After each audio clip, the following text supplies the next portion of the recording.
నా పేరు వి నర్మద. నేను సెకండ్ ఇయర్ ఎంపీసీ చదువుతున్నాను. KGBV junior college Balanagar. So మనం ఈరోజు చెప్పుకోబోయే టాపిక్ వాతావరణంలో కాలుష్యం ఎలా అవుతుందని. వాతావరణంలో కాలుష్యం ఎందుకు అవుతుందంటే ఫ్యాక్టరీలను ఉపయోగించడం వల్ల, నెక్స్ట్ వాహనాలను ఎక్కువగా వినియోగించడం వల్ల వాహనాలలో ఉండే పొగ మొత్తం వాతావరణంలోకి వెళ్ళి అది మొత్తం కార్బన్ డైఆక్సైడ్గా మారుతుంది.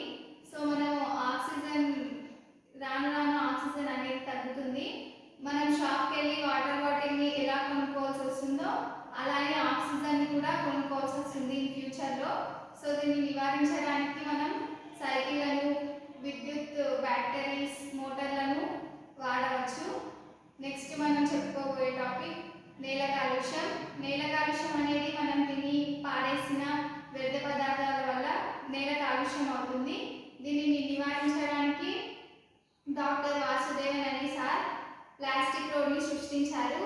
సో ఆ సార్ చెప్పినట్టు ప్లాస్టిక్ రోడ్ని వేస్తే ఎంతో కొంత ప్లాస్టిక్ని అరికట్టడానికి వస్తుంది.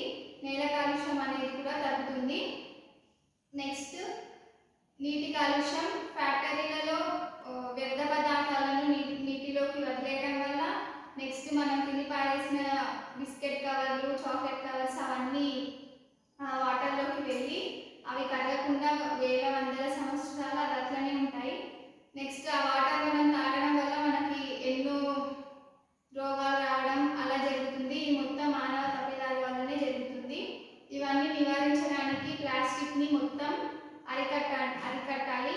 నెక్స్ట్ ఫ్యాక్టరీలను ఎంతో కొంత మూసివేయడం మంచిది. ఇంతటితో నా చిన్న ఉపన్యాసాన్ని ముగిస్తాను.